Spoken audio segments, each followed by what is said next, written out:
దేవుడి మాటని చాలా జాగ్రత్తగా మనం పరిశీలిస్తే ఒకసారి ప్రభు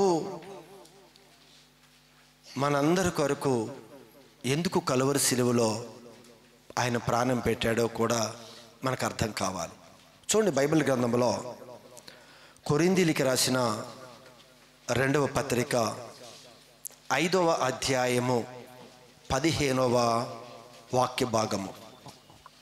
జీవించువారు, చూడండి, జీవించువారు ఇక మీదట తమ కొరకు కాక తమ నిమిత్తము మృతి పొంది నీ నిమిత్తము మృతి పొంది తిరిగి లేచిన వాని కొరకే జీవించుటకు ఆయన అందరి కొరకు మృతి నొందెను. ఎందుకు ఆయన మృతి పొందాడంట? జీవించువారు ఇక మీదట అంటే ప్రభు మన అందరిని ఎందుకు బ్రతికించుకున్నాడో తెలుసా? ఈ బ్రతికించబడిన మనందరము అంట ఇక మీదట, అది ఇక మన కొరకు జీవించటం కాదు. ఒకప్పుడు చనిపోయాం కదా, చనిపోయిన మనల్ని దేవుడు బ్రతికించుకున్నాడు. ఈ బ్రతికించుకున్న తర్వాత ఇక నీ కొరకు నువ్వు జీవించడానికి లేవు. ఇక బ్రతికించిన వ్యక్తి ఎవరైతే ఉన్నారో ఆయన కొరకు నువ్వు జీవించాలి. ఈ నూతన సంవత్సరంలోనికి వచ్చిన మనందరం కూడా ఈ వాస్తవ సత్యాన్ని గ్రహించాలి. మనందరం కూడా మృతులమైన స్థితిలో ఉండగా ప్రభు మనందరినీ బ్రతికించాడు. బ్రతికించబడిన వ్యక్తి ఏం తెలుసుకోవాలి అంటే, ఇదిగో మిగిలిన జీవితకాలం సగం అయిపోయింది కాలం. ఆ కాలం అంతా నా ఇష్ట ప్రకారం జీవించాను, నువ్వు నీ ఇష్ట ప్రకారం జీవించావు. అది బంధువుల కొరకో, రాజకీయ నాయకుల కొరకో, పెద్దల కొరకో, స్నేహితుల కొరకో, ఎవరి కొరకో నువ్వు జీవించావు. కానీ వాక్యం ఏం చెప్తుందో తెలుసా? ఇక మీదట జీవించువారు తమ కొరకు కాక. ఏం జీవించావు? గత సంవత్సరం అంతా కూడా నేను విమోచించి నీ దేవుడి కొరకు నువ్వు జీవించావా? నీ కొరకు, నీ కుటుంబం కొరకు చాలా ఉదయం లేచి చాలా రాత్రి వరకు కష్టపడ్డావు కదా. ఎవరి కొరకు? ఈరోజు దేవుడు ఇస్తున్న ప్రశ్నకి మనం సమాధానం చెప్పాలి. ఆయన కదా విమోచించాడు, ఆయన కదా నీ కొరకు ప్రాణం పెట్టాడు, ఆయన కదా పరలోకం నుంచి భూమి మీదకి దిగి వచ్చాడు. నువ్వెవరి కొరకు బ్రతకాలి? అందుకే జీవించేవారు ఇక మీదట. గత కాలంలో ఎలా జీవించామో అది నీకు నాకు తెలుసు. ఎవరి కొరకు మనం జీవించామో మనకు తెలుసు. కానీ దేవుడి వాక్యం సత్యం. ఆయన అంటున్నాడు, ఇక మీదటి నూతన సంవత్సరంలోనికి ప్రవేశించిన మనతో మరొక్కసారి ఆ విషయాన్ని తీసుకొచ్చి ప్రభు ప్రస్తావిస్తూ ఉన్నాడు. ఏమన్నాడు? మళ్ళా చదవండి. జీవించువారు ఇక మీదట తమ కొరకు కాక, అది ఇక మీదట నీ కొరకు నువ్వు జీవించొద్దు అని చెప్తున్నాడు. ఇక నీ కొరకు నువ్వు జీవించొద్దు. నీ చింత నేను నా మీద ఏమన్నాను కదా. నీ కొరకు ఎందుకు నువ్వు జీవించేది? నువ్వు జీవించవలసింది ఎవరి కొరకు అంటే, నీ కొరకు ప్రాణం పెట్టిన ప్రభు కొరకు నువ్వు జీవించగా నీ జీవితం. ఈరోజు మనందరం కూడా మన నేత్రాలు తెరవబడాలని ఎంత ప్రయాస అండి. చాలా ఉదయం లెగుస్తున్నాం, చాలా రాత్రి వరకు శ్రమ పడుతున్నాం కదా. ఎవరి కొరకు ఇది? ఎవరైనా అయ్యో నన్ను రక్షించాడే దేవుడు, అయ్యో నా కొరకు ప్రాణం పెట్టాడే, ఆయన పరలోకాన్ని విడిచి ఇక్కడికి వచ్చాడే, ఆయన కొరకు బ్రతకాలి అనే అసలు ఏదైనా ఒక్క రిస్క్ తీసుకొని ఏదన్నా పనిని మనం ప్రారంభిస్తున్నామా చెప్పండి? దేని కొరకు? తన కడుపే తనకు దేవుడు అంట. దేవుడు ఎక్కడో లేడు. ఈ లోక యాత్రలో మనిషి ప్రయాసపడుకుంటూ వెళ్ళిపోతూ ఉన్నాడు. దేనికి ప్రయాసపడుతున్నాడు? కానీ ఏమైనా బాధలు తీరాయా? ఏదైనా దాహం తీరిందా? ఏమీ తీరలేదు. చివరి వరకు ఇదే ప్రయాసతో మనిషి వెళ్ళిపోతున్నాడు. కానీ ప్రభు కోరుకుంటుంది ఒక్కటే, ఇదిగో జీవించువాడు ఇక మీదట మీ కొరకు మీరు జీవించటం ఆపి నా కొరకు జీవించండి, నా కొరకు జీవించండి.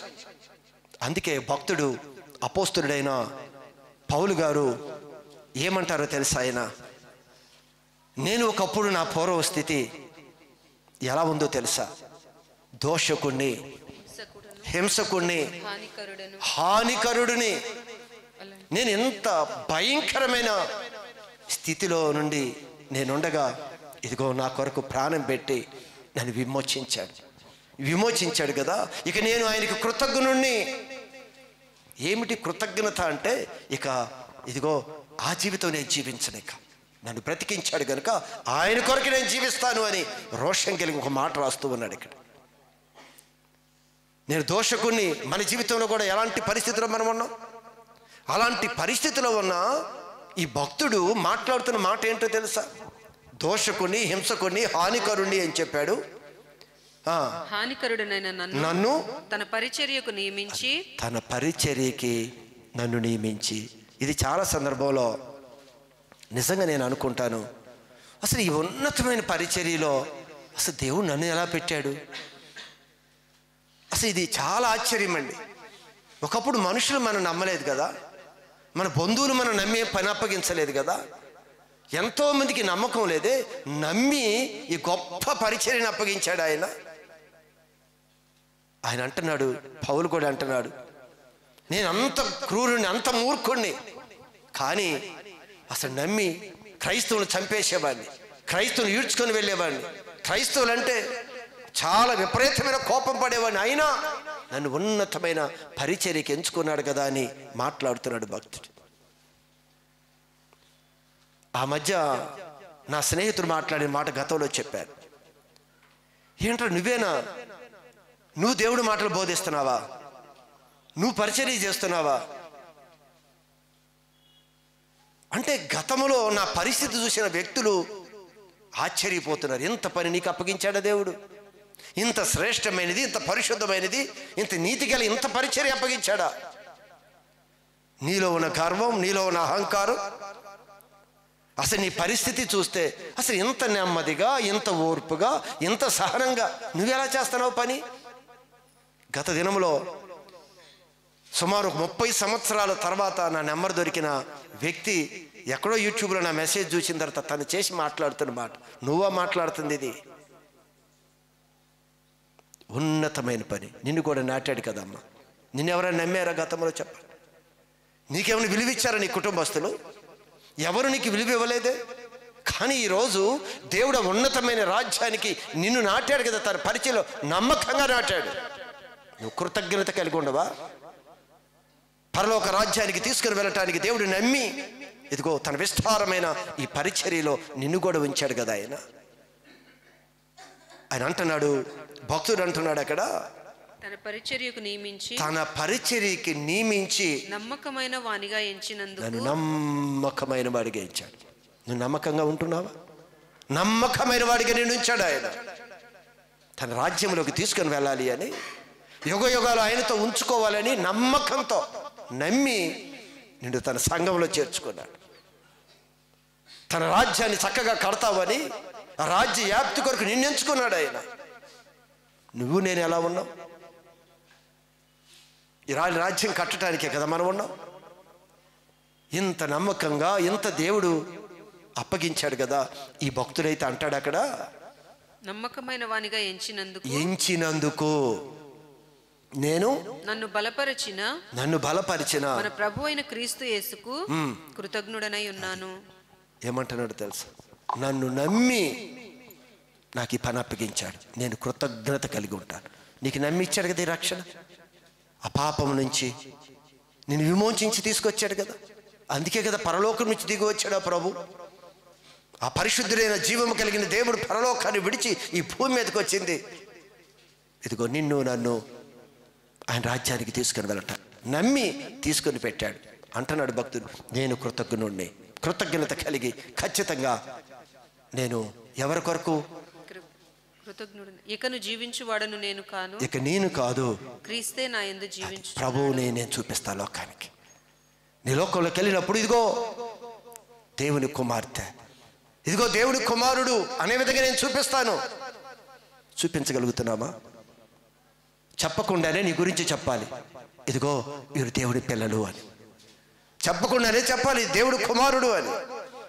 ఆయన అంటున్నాడు, నేనైతే ఖచ్చితంగా ఏ స్థితిలో ఉన్నా వాడినో ఈ స్థితిలో దేవుడు నమ్మి నాకు రక్షణ ఇచ్చి ఆయన పరలోక రాజ్యానికి నాకు వారసత్వం ఇచ్చాడు. ఖచ్చితంగా నేను కృతజ్ఞత కలిగి ఉంటాను. ప్రయాసకి నా కొరకు కాదు, ఈ లోకంలో వాటికి చింతలు ప్రయాసలు కాదు. దేవుడు ఏం కావాలో అన్నాడు, చింత నా మీదే, నువ్వు హ్యాపీగా వెళ్ళు, నువ్వు అడగక ముందు నీ అక్కడ నాకు తెలుసు, నేను చూసుకుంటాను దాన్ని, నువ్వు నమ్మకంగా ఉండు.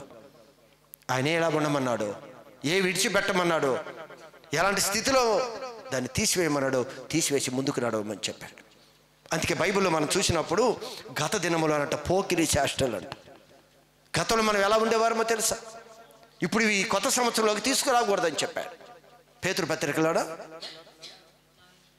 ఏమంటాడు ఆయన, పోకిరి చేష్ట మనము పోకిరి చేష్టలు, మనందరము కూడా పోకిరి చేష్టలు, దురాశలు, మద్యపానము, అల్లరితో కూడిన ఆటపాటలు, త్రాగుబోతుల విందులు, చేయదగని విగ్రహ పూజలు మొదలైన వాటి యందు ఇంకా అనేకమైనవి అంట.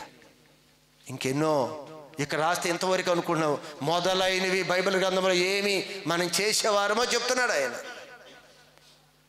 ఇంకా ఏం చేసేవారమో కావాలి అంటే అక్కడ కొలసీ పత్రిక 3వ అధ్యాయము 8వ వాక్య భాగంలో కూడా కొన్ని చెప్తున్నాడు. అక్కడ త్వరగా సమయం అయింది కనుక చాలా కొంచెం దాని ముందుకు తీసుకుని వెళ్ళిపోతాను. ఇప్పుడైతే మీరు కోపము, ఆగ్రహము, దుష్టత్వము, దూషణ, మీ నోట బూతులు వీటన్నిటినీ నువ్వు పాత సంవత్సరములో విసర్జించు. అవి కొత్త సంవత్సరంలోకి నువ్వు తీసుకురావద్దు. ఆయన నమ్మకంతో నేను ఆయన పిలిచాడు, నమ్మకంతో ఆయన నేను నాటాడు. నువ్వు ఆయన కొరకు నువ్వు జీవించాలి. ఇప్పుడు ఆయన వద్దన్న దాన్ని విడిచిపెట్టు, నువ్వు జీవించు. ఎప్పుడు కూడా ఈ లోకంలో ఏది కావాలి, ఇది కావాలి, అది కావాలి అని పరిగెత్తుకుంటూ వెళ్ళిపోతున్నావు. నా కొరకేమన్నా జీవిస్తున్నావా? మీరు ఒకసారి ఆలోచించండి. ప్రభు కొరకు జీవించే వాళ్ళంట ఇదిగో వీటిని విసర్జించాలంట. నా కొరకు జీవించాలంటే అర్థం ఏంటంటే ఇదిగో వీటిని విసర్జించు. నమ్మి నీకు అప్పగించాను, నువ్వు విసర్జించకపోతే లోకం ఏమంటుందో తెలుసా? నేను దేవుని కుమారుడు అంటుందా, దేవుని కుమార్తె అంటుందా నిన్ను? ఈరోజు చాలా నష్టం కూడా జరుగుతుందండి, చాలా నష్టం. అందుకే ఇక్కడ పదం వాడుతూ ఉన్నాడు ఆయన. ఇవన్నీ కూడా విసర్జించండి.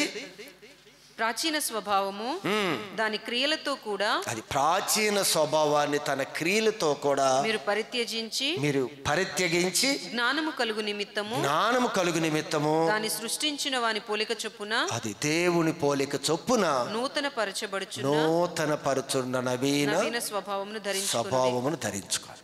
పాతదాన్ని విడిచిపెట్టండి. దేవుని పోలికగా ఒక నవీన స్వభావంలోనికి మనం ఈ నూతన సంవత్సరంలో రావాలండి. ఆ పాత దాన్ని కొత్త దానిలోనికి తీసుకురాకండి. ఆ పాత స్వభావాన్ని నూతన సంవత్సరంలోకి నువ్వు వస్తూ ఉండగా వాటిని మోసుకొని రావద్దు. నీ కొరకు ప్రాణం పెట్టిన ఆ ప్రభు యొక్క స్వభావంలోనికి మనం రావాలి, మార్పు చెందాలి. అందుకే అంటున్నాడు, జీవించువారు ఇక మీదట మీ కొరకు కాదు, ప్రాణం పెట్టి నా కొరకు జీవించండి. పోకిరి చేష్టలు, అబద్ధాలు, మోసం, తగ, కుట్ర, అసూయ, కుళ్ళు మీరు విసర్జించండి, పరిత్యజించండి. వాడికి దూరంగా పోండి అని చెప్తున్నాడు ఆయన. పోతే ఇదిగో నా రూపంలోకి మీరు వస్తారు. ఎలా వస్తారంటే ఎలా ఉండాలంట? నవీన స్వభావమును ధరించుకొని ఉన్నారు. నవీన స్వభావాన్ని మనం ధరించుకోవాలి. గమనించండి సంగమా, ఈరోజు కృతజ్ఞత లేని వారు ఎక్కువ మంది అండి. అన్నీ ఆయన దగ్గర నుంచి తీసుకుంటున్నాం కదా, అన్నీ ఆయన ఇస్తున్నాడు కదా, అన్నీ తీసుకుంటున్నాం మనం. కానీ ఆయనకైతే నమ్మకస్తులుగా అయితే మనం ఉండట్లేదండి. స్వభావాన్ని మనం మార్చుకోలేకపోతున్నాము అని చెప్తున్నాడు దేవుడు. మరొక విషయాన్ని మీకు తెలియచేస్తాను. చూడండి, మీరు బైబిల్ గ్రంథంలో ఎఫెసీ పత్రికకి ఒక్కసారి వస్తే, ఎఫెసీ పత్రిక 4వ అధ్యాయము 22వ వాక్య భాగము. ఎఫెసీ పత్రిక 4వ అధ్యాయము 22వ వాక్య భాగం. మునుపటి ప్రవర్తన విషయంలోనైతే, అమ్మా జాగ్రత్తగా ఉండండి. మునుపటి ప్రవర్తన ఏది విన్నామా, వినలేదా?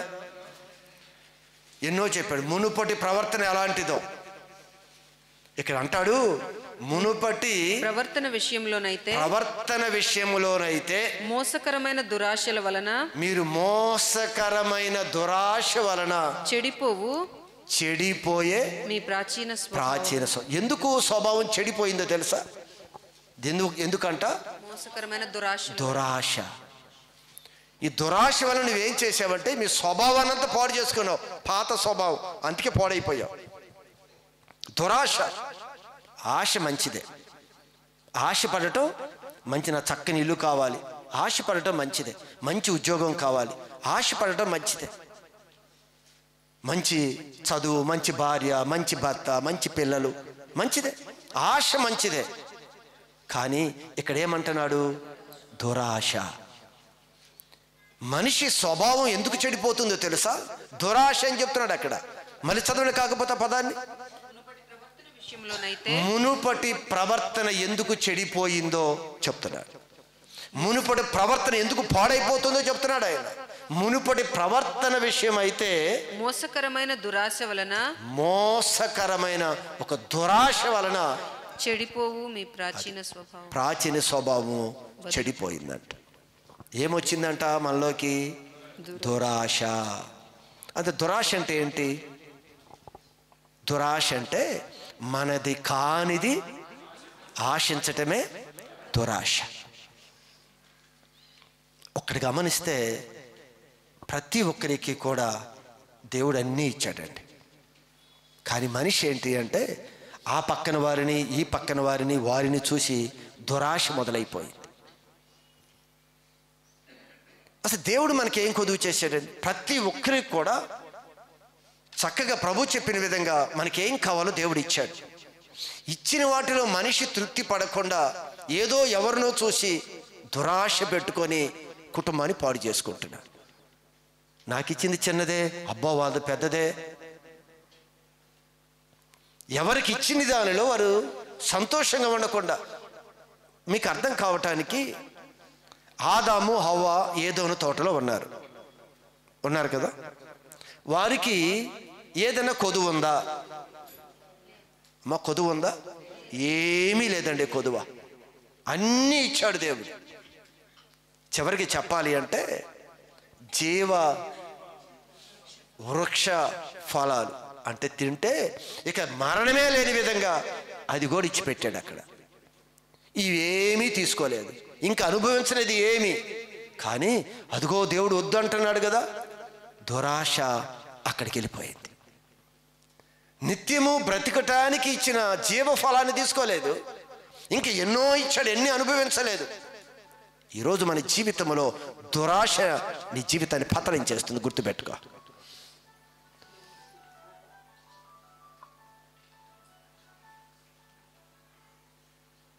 దురాశ నీ జీవితాన్ని పతనం చేస్తుంది పూర్తిగా. వాళ్ళ చక్కగా ఉంటే అన్నీ ఇస్తే దేవుడు, ఇదిగో దేవుడు ఏదొద్దు అన్నాడు అక్కడికి వెళ్ళాడు. ఏంది అది అవసరమా? ఈరోజు నీ జీవితంలో దేవుడు నీకు ఏది ఇచ్చాడో నువ్వు జాగ్రత్తగా జ్ఞాపకం చేసుకో. ఏది ఇచ్చాడో నువ్వు జ్ఞాపకం చేసుకో.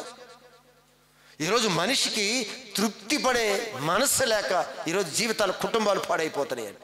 తినటానికి ఆహారం ఇవ్వలేదా? కట్టుకుంటే ఇవ్వలేదా? నీకు ఇచ్చిన దానిలో నువ్వు సంతృప్తి కలిగి ఉండటం నేర్చుకో. భక్తుడు ఏం చెప్పాడో తెలుసా? నేను ఏ స్థితిలో ఉన్నాను ఆ స్థితిలో సంతృప్తిగా ఉండటం నేను నేర్చుకున్నాను అన్నాడు. ఎందుకంటే దురాశ, నువ్వు తృప్తి ఎప్పుడైతే ఉండదో, సంతృప్తి ఎప్పుడైతే ఉండదో, దురాశ ప్రారంభమైంది. దురాశ నీ కుటుంబాన్ని విచ్ఛిన్నం చేసింది. నువ్వు కష్టపడు, దేవుడు నీకు ఇస్తాడు. తప్పుడు మార్గంలో, మరొక మార్గంలో ఏదో రావాలని నువ్వు ఆశిస్తావే. ఈరోజు ఎంతమంది అండి జీవితంలో దురాశతో ఈ బెట్టింగ్ల ద్వారా లాస్ అయిన వాళ్ళు ఎంతమందో తెలుసా? ఎక్కడో కాదు, సంఘంలో ఉన్నవారు. మన ఒక సహోదరుడు అదే విషయాన్ని చెప్తున్నాడు. అసలు నాకు ఆశ్చర్యం వేసింది. అసలు ఏంటి మన దురాశ? అక్కడ వాక్యం చెప్తుంది, నీ ప్రాచీన స్వభావం చెడిపోవటానికి కారణం దురాశ. ఈరోజు కూడా నూతన స్వభావం రాకుండా, దేవుడి రూపంలోకి నువ్వు రాకపోవటానికి కారణం దురాశ. భక్తుడు అంటున్నాడు, నేను ఏ స్థితిలోనైనా సరే సంతృప్తి కలిగి ఉంటాను. ఎలా ఉంటాడంట? సంతృప్తి.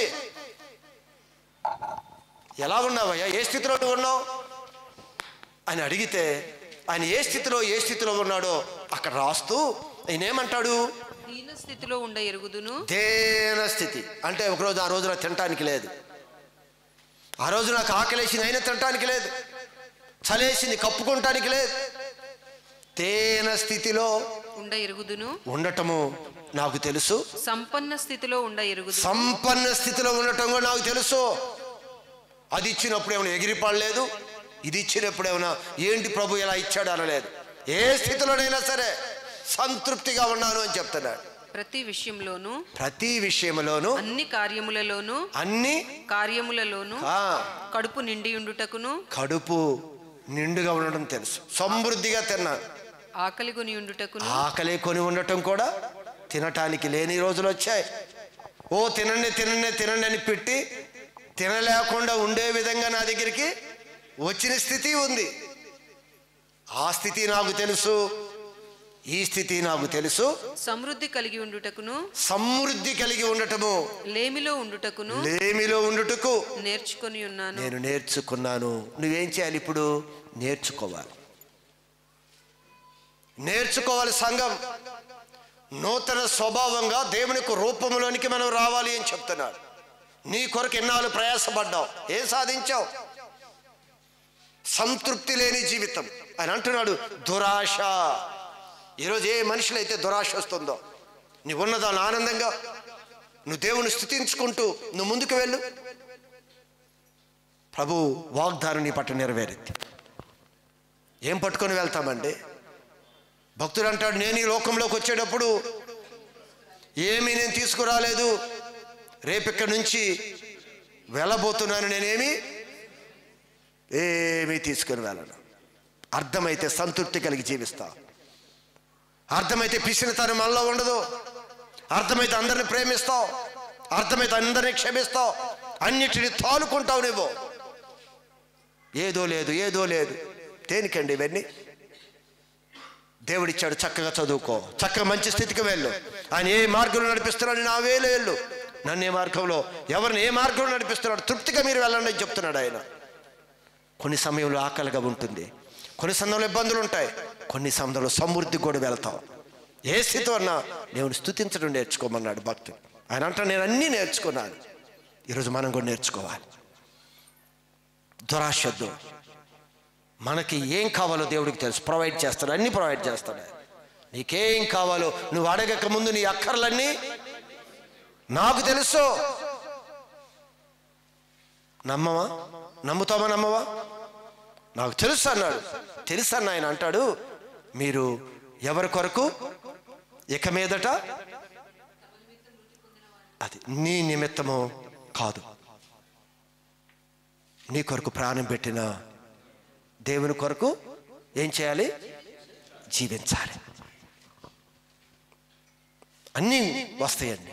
అసలు ఇది అక్కడ అంటున్నాడు, ఈరోజు మన స్వభావం చెడిపోవటానికి మెయిన్ రీజన్ దురాశ. వారెవరో ఏదో కట్టుకుంటే మనకు అది కావాలి, వారేదో ఉంటే అది కావాలి. వాడు ఆ మిద్దె ఎక్కాడు, మనం ఎప్పుడు ఎక్కుతాం? వాడు మంచి మార్గంలో ఎక్కాడో రాంగ్ మార్గంలో మిద్దె ఎక్కాడో తెలియదు నీకు, కానీ నువ్వు కూడా మిద్దె ఎక్కాలి. ఎలా ఎక్కుతావు? చక్కగా నీ జీతంలో తృప్తిగా ఉండు. ఏదో లంచం తీసుకుంటే పెరిగిద్దని నువ్వు మరొక మార్గం ఎంచుకుంటే, నువ్వు కష్టపడు, శ్రమపడు, నీకు చిన్నదైనా దేవుడు తృప్తిగా కుటుంబంలో ఆనందం ఉంచుతాడండి, ఆరోగ్యం ఉంచుతాడండి, సమాధానం ఉంచుతాడండి. ఏం జోదాలు, ఏం బెట్టింగులు, ఏం జీవితాలు, ఎటు వెళ్ళిపోతున్నావు? భార్య, పిల్లలు, కుటుంబము, లోకమంతా ఒకవేళ మనల్ని చూసి ఏమనకపోయినా అందరి ద్వారా ద్వేషించబడి ఒంటరిగా మిగిలిపోతామండి. గమనించండి, దురాశ ఇప్పటి వరకు తీసుకొచ్చిందేమో, ఒకవేళ దురాశ మనల్ని ఎక్కడికైనా ఈడ్చుకొని వెళ్ళిపోయింది. చివరికి ఒంటరిగా మిగిలిపోతాం. చిన్నదాళ్ళు హ్యాపీగా ఉండు, చిన్నదాళ్ళు నువ్వు ప్రేమించు. వాళ్ళు బట్టలు వేసుకొచ్చుకుంటే అసూయ, వాళ్ళు ఉంటే అది నాకు కావాలి, దురాశ. నీ భర్తకి ఎంత జీతం, నీ భార్యకి ఎంత, నీకెంత వస్తుంది, నీ ఆశలు ఎలా ఉన్నాయి? దానిలో తృప్తిగా ఉండు, దేవుడు రెట్టింపు దీవెనిస్తాడు. తృప్తిగా లేకపోతే దేవుని శపిస్తున్నావు, దేవుని దూషిస్తున్నావు, దేవుని అవమానపరుస్తున్నావు. దేవుడు నీకు ఇచ్చాడు. ఏ స్థితిలో ఉన్నాను ఆ స్థితిలో సంతృప్తి కలిగి ఉండుట నేను నేర్చుకొని ఉన్నాను. నేర్చుకోవాలి. అందుకేనండి ఇన్నాళ్ళు ఒకటే చెప్తాను, మన కొరకు ప్రాణం పెట్టిన ప్రభు కొరకు మనం ఏం చేయాలన్నాడు?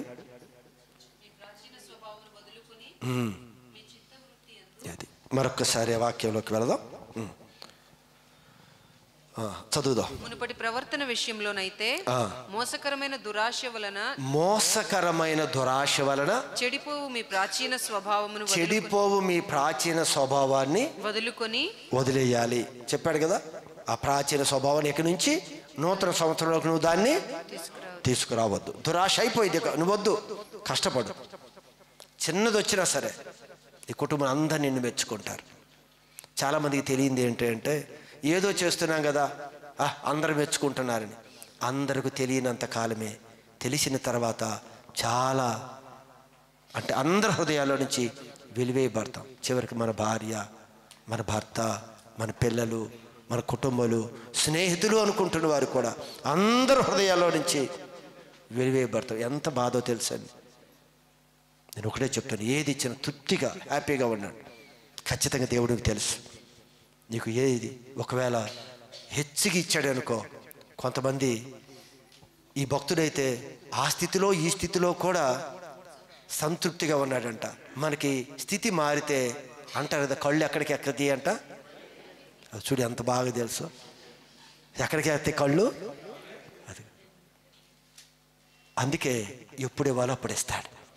ఇస్తే పక్కమ్మటాడు గుర్తురాడు, ఇస్తే బంధాలు గుర్తురావు, ఇస్తే ప్రేమలు ఉండవు. ఖచ్చితంగా దేవుడు అన్యాయస్తుడు కాదని నేను మరలా చెప్తున్నాను. ఈరోజు క్రైస్తవుడు ఒకే పాఠం నేర్చుకోవాలి. ఏది కూడా దేవుడి దగ్గర సనగొద్దు, ఏమీ చేయొద్దు. ఖచ్చితంగా దేవుడు నాకు ఏది ఇచ్చాడు తృప్తిగా ఆనందంగా నువ్వు దానిలో సంతోషంగా ముందుకు వెళ్ళు. ఏ స్థితి అయినా ఓ పని చేసేది ఇచ్చాడా, ఏ పనైనా సరే నువ్వు నమ్మకంగా ఉండు, దేవుని స్తుతించుకుంటూ ఉండు. ఏం తీసుకొచ్చావు? ఏమీ తీసుకెళ్ళవండి. నువ్వు ఇక్కడ కానీ మంచి ప్రవర్తన కానీ నువ్వు చూసుకోగలిగితే, మంచి తృప్తి కలిగి నువ్వు ఉండగలిగితే, నీ కొరకు కాదేక నా దేవుని కొరకు బ్రతుకుతారని నువ్వు నడిస్తే నీతో పాటు ఎంతో సమృద్ధిని తీసుకుని వెళ్ళిపోతావు. నీతో పాటు ఎంతో తీసుకుని వెళతావు.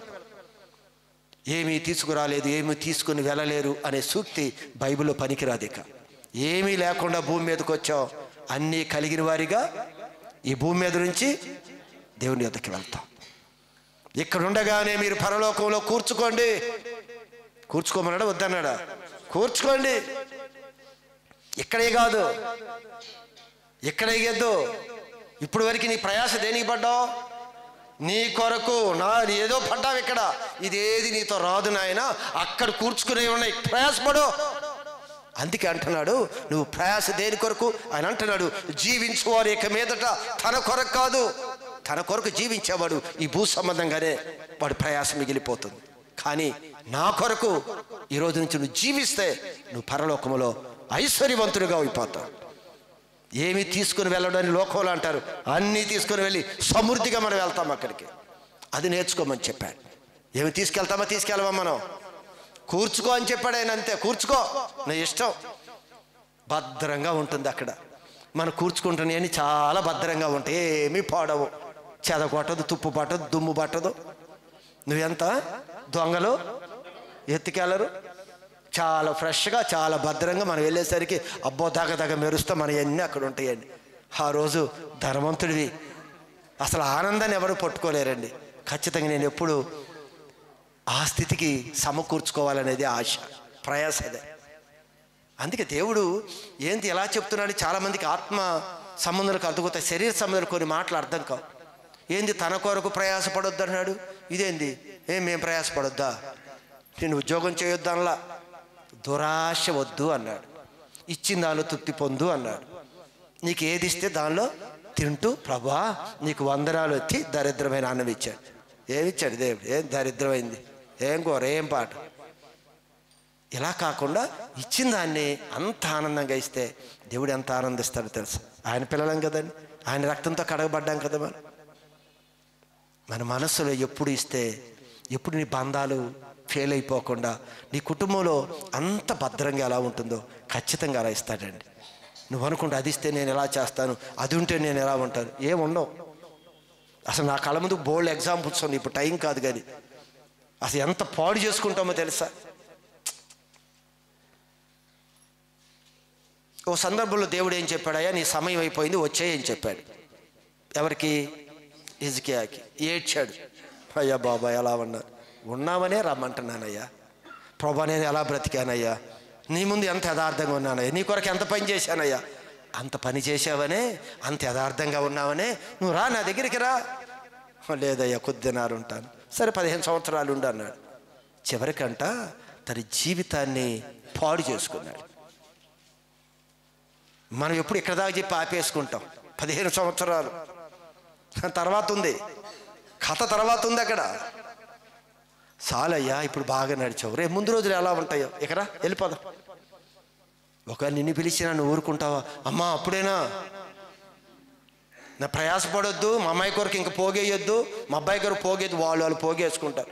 ఈరోజు అందరూ చేతులు ఇచ్చారు, నీ పిల్లల్ని పోగేసుకొని ఎవడవాడు తిండి ఎవడవాడు బ్రతుకుతాడు. బ్రతుకుటం పెద్ద విచిత్రమేం కాదండి, మీరు అనుకుంటున్నారేమో. ఎవడైనా బ్రతుకుతాడు. ఓ ముద్ద బ్రతకలేమా? పెద్ద ఇదేం కాదు. 15 సంవత్సరాలు ఇవ్వమన్నాడు అయ్యా. ఇంకో అడగలేదు దేవుడు, అయ్యా నేను ఎలా బ్రతికానయ్యా, ఎలా జీవించానయ్యా, అమ్మో నీ గురించి ఎంత పరిచర్య చేశాను నేను అనగానే, అంటే ఈయన మనసులో కొంచెం బ్రతకాలని ఆశ ఉంది, పోలే అని ఒక 15 సంవత్సరాలు ఎక్స్టెన్షన్ చేశాడంట. ఏమైందో చివరికి ఒకసారి మాటలుంటే చదవండి. అయితే హిజ్కియా మనస్సును గర్వించి, అదిగో హిజ్కియా మనస్సును గర్వించి తనకు చేయబడిన మేలుకు తగినట్లు ప్రవర్తించలేదు. అయిపోయింది, ఫెయిల్ అయిపోయాడు. అయ్యా ఇంతకుముందు నేను ఎలా ఉన్నాను అంటానికి లేదు, ఇక అయిపోయింది ఇక్కడ. ఈరోజు నువ్వు అనుకుంటావు కదా, దేవుడు నాకు అది ఇస్తే చేస్తాను. ఏంది ఇచ్చేది చేసేది ఆయన తెలియదా? నీకు ఎప్పుడు ఇవ్వాలో తెలుసు, గుర్తుపెట్టుకో. నీకు ఎప్పుడు ఇవ్వాలో ఏమి ఇవ్వాలో ఆయనకు తెలుసు. తృప్తిగా ఉండు, హ్యాపీగా ఉండు. ఏది ఇచ్చినా ఛీ అనే పదం వాడుకు. కొంతమంది అన్నం ముందుకు వస్తే దరిద్రమైన నెట్టి ప్లేట్ అవతల ఇసిరి పారేస్తారు. తృప్తి కలిగి ఉంటే చాలా, అందుకే అంటున్నాడు అన్ని పరిస్థితుల్లో. నాకు కూడా కొన్ని పరిచర్యలకు వచ్చేవరకు నాకు కొన్ని తెలియదు, కొన్ని పద్ధతుల్లో ఎదిగిందే నాకు తెలుసు. ఇక్కడికి వచ్చిన తర్వాత కొన్నిటి మధ్యలో తీసుకొని వెళ్ళాడు. అసలు అవన్నీ చెప్తే అతిశయంగా ఉంటాయి. ఆ మాట నేను మీతో మాట్లాడు అంటే ఎక్కడి నుంచి దేవుడు నాకు ఏ పాఠాలు నేర్పాడో నేను నేర్చుకున్నా. ఈరోజు ఆకలితో ఎన్ని గంటలు ఉంటానో తెలుసు. కొన్ని సందర్భంలో ప్రయాణంలో ఆకలి లేకుండా ఎన్ని దినాలు ఉన్నానో నాకు తెలుసు. ఒకప్పుడు తిరిగింది ఏంటో, ఇప్పుడు నేను తిరుగుతుంది ఏదో కూడా నాకు తెలుసు. అన్ని స్థితిలో ఉండటం దేవుడు నాకు నేర్పాడు. అన్ని విషయాల్లో కూడా తృప్తిగానే ఉన్నారు. ఈరోజు నా స్నేహితులు, నేను అక్కడ తిరుగుతున్నారా, ఫ్లైట్లో ఉన్న అమెరికాలో ఇల్లు కొన్నాను రా, మన జీవితంలో 30 కోట్లు అయింది నాకు, అది కొన్నాను ఇది కొన్నానని ఫోన్లు చేస్తున్నారు. అయినా నేను బాధ రాలేదండి, తృప్తిగా చెప్పాను నేను ఆ దేవుని కలిగి ఉన్నాను అని చెప్పి. ఈ సాతాను అనుకుంటే ట్యాప్ కూడా ఫోన్ చేస్తాడు, ఏం కొన్నావు నువ్వు, అక్కడ ఏం తీసుకున్నావు, నీకేముంది. ఒకప్పుడు మేమందరం కలిసి చదువుకునేటప్పుడు నేను ఎలా ఉంటే వాళ్ళు ఇక్కడ ఉన్నారు. ఈరోజు వాడు లోక సంబంధంగా చూసి నేను ఇక్కడికి వెళ్ళాను, నువ్వు ఎక్కడ ఉన్నావు అని అడిగాడు. నేను ఎప్పుడు అక్కడే ఉంటాను అని చెప్పాను. ఆ మాటలకి నేను ఎప్పుడు బాధపడలేదండి. చాలా విషయాలు ఉన్నాయి, ఎన్ని చెప్పకూడదు, చాలా విషయాలు నాతో మాట్లాడారు. కానీ ఏ స్థితిలో ఉన్నా నేను తృప్తిగా ఉండటం అనేది దేవుడు నాకు నేర్పాడు, నేను నేర్చుకున్నా. ఎంతమందిని సంపాదించుకున్నాను, నువ్వెవరిని సంపాదించుకున్నావన్నా? నేను ఎంతోమందిని సంపాదించుకున్నాను. ఇక్కడ నువ్వు ఒక్క మనిషిని సంపాదించుకోలేవు. ఇలా చెప్పుకుంటూ వెళ్ళిపోతే తృప్తిగా ఉంటే దేవుడు ఏమిస్తాడో అది మీకు తెలియదండి. నేనేది లేకుండా అయినా సరే, ఒకరోజు ఏ ఆహారం లేకపోయినా దేవుడు పని కొరకు సాయంత్రం వరకు నిలబడి, లోపల నొప్పి ఉన్నా, లోపల ఆకలి అవుతున్నా, లోపల బాధ ఉన్నా సరే నేను ఎప్పుడు దాన్ని వ్యక్తపరచను. దానిలో తృప్తిగా దేవుడు నాకు పని అప్పగించాడు. ఇది కొన్ని కుటుంబాలు బాగుండాలి, కొన్ని కుటుంబాలు బలపడాలి, కొన్ని కుటుంబాలు ఎలా ఉండాలి దేవుడు నాకు నేర్పాడు, నేను నేర్చుకుంటున్నాను. ప్రభు అంటున్నాడు మీ అందరూ కూడా నేర్చుకోండి. ఇక నుండి జీవించేవారు మన కొరకు కాదు. మన కొరకు ప్రయాస అయితే ఇక్కడ వదిలిపెడతావు. ఆయన కొరకు కానీ నువ్వు ఏం పడాలన్నాడు అక్కడ? జీవిస్తే, ప్రభు కొరకు జీవిస్తే ఆయన ప్రభువులే కొత్త రూపంలోకి మనం వెళ్తాం. మనం అనేకమైనవి సమకూర్చుకొని దేవునికి మహిమకరంగా ఉంటాం. దేవుడి మాటలు దీవించును గాక.